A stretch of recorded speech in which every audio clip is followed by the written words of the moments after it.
carrot cake sandwich cookies for a heat seeker bus. What's a heat seeker bus? Stick around to the end of the video. Let's see what's cooking. Let's get the facts.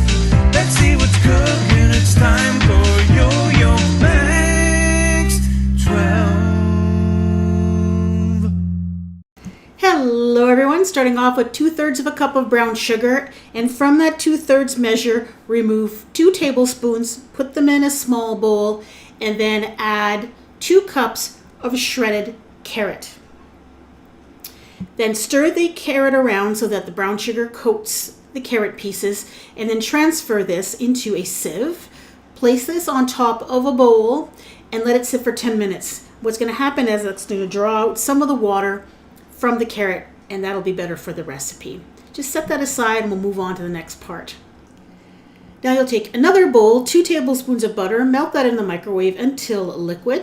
Then we're going to add a half a teaspoon of vanilla extract, a teaspoon of orange zest grated, 2 tablespoons of oil, and an egg. And just whisk that together until combined, and then set that aside. And in yet another bowl, this recipe takes a lot of bowls. You're going to place 4.5 ounces of all-purpose flour, that's about a cup. The rest of that brown sugar, that 2/3 of a cup minus the 2 tablespoons. 1/4 teaspoon of salt, teaspoon of ground cinnamon, and a 1/4 teaspoon of baking soda. And whisk that together until combined. Just make sure you don't have any big lumps of brown sugar left. Then add the butter, egg, oil, and so on mixture into that. And then get your carrots. Now you can see how much liquid came out of these carrots in just 10 minutes. And I just gave them a little bit of a squeeze just to get out a little bit more.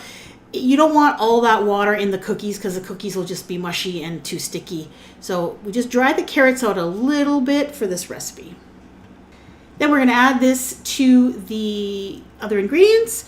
Give it a good stir. You'll end up with a fairly thick and sticky cookie dough when you're all done. Just blend until just combined. Then you're going to scoop the cookie dough onto a cookie sheet. I'm using an insulated cookie sheet with a silicone mat. You could use parchment paper as well, or grease your cookie sheet.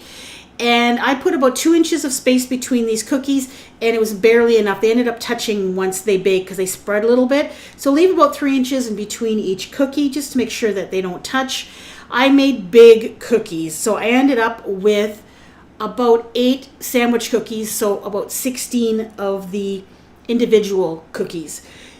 The original recipe wants you to make these about half this size approximately, but I like this size of cookie, but that is up to you. And then you're going to bake these at 350 degrees for about 14 minutes until they're set, like kind of feel dry when you touch them, and they get a little bit brown around the edges. Mine took closer to 16, 17 minutes because I'm using an insulated cookie sheet. Then once they're baked, take them out, let them cool, transfer them to a rack to cool completely. And now we're going to move on to the filling. And yes, another bowl and 4 ounces of cream cheese. For whatever reason, I didn't find happy cream cheese that day.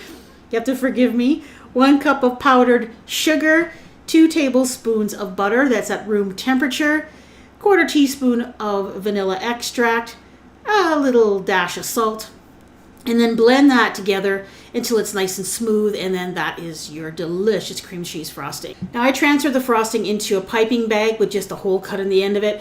You can use just a spatula if you want. I just found it was a lot neater to do it this way. Put a little dollop of the frosting, add a cookie on top, and there is your completed carrot cake sandwich cookie.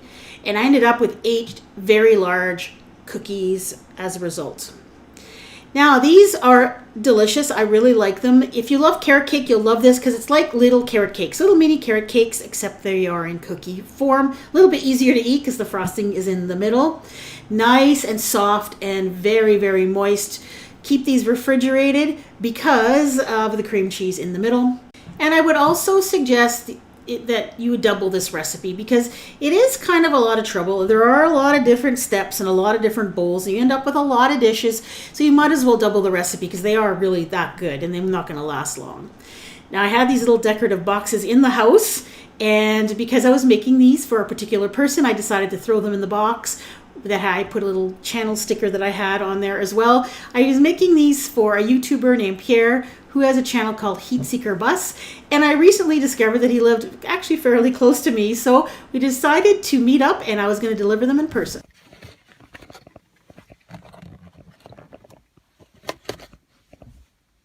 Here we go. Hey, how are ya? I'm going to point a camera in your face.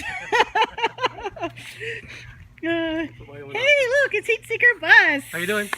And I brought you some carrot cookies. Because I asked for them. Wink, wink. Here we are. There's the bus. I'm going to get a tour. Yes, after you are. a bit. Yep. And here it is, the HEATSEEKER Bus. Yeah. And We're this is in, Pierre. Canada, and this is my bus. It's 40 feet long, and I'll show you inside. All right, here we go. We're getting an exclusive tour here. So I have a mudroom in here. And then at this point, Pierre gives me a nice little tour of his converted school bus. Now he does on his channel a tour of this bus, a very, very thorough tour, and actually a lot better quality than this and more thorough. So I'm going to refer you to his channel. There'll be a link in the description box below and at the end of the video. Okay, so at this point, Pierre gives me a nice little tour of the bus. Now I'm going to refer you to his channel to watch his tour of his rig because he does a really good job explaining everything and it's in really nice quality. So I'm going to put a link to that video in the description box and at the end of the video if you want to go check out his skoolie build. Now I watch a lot of YouTubers that are full-time RVers. It's one of my interests on YouTube. I watch a lot of those because I find that whole lifestyle of living full-time in an RV and traveling around, I just find that fascinating. And this is something that Pierre is going to do. He's going to live full-time in this bus and travel around. And the funny part about this is we ended up meeting that day. We only live about 8 or so kilometers apart. But we found each other by commenting on the same live stream. There's a guy on YouTube called Blind Views. I'll also give you a link to his channel. He does live streams and we ended up chatting during the live stream in the comments and we realized that we lived very, very close together. So God kind of got to be friends that way and we decided to meet up and he gave me this great tour. So thank you very much, Pierre, for that. All right. So there we go. Make sure to check out HEATSEEKER Bus. He's going to be doing lots of traveling coming in the fall. I'm so jealous. He's going to go to a lot of great places. And hopefully he takes us along so that we can see what he's up to and how the bus does and all that kind of fun stuff. You can watch the build, have videos. It's a HEATSEEKER Bus on YouTube. Yeah, I'll put a link in the description box so people can check you out. Mind you, a lot of people that are going to recognize you probably already subscribed, but make sure you subscribe and check them out and we'll follow. I'm looking forward to following you on your adventures. It was nice meeting you too. Yeah, nice to meet you. All right, everybody. Till next time, bye. So like I mentioned, here's Pierre's tour of his rig and a little bit of our visit that we had together. And the other channel that you see on your screen is Blind Views channel. Check them out. Thanks for watching.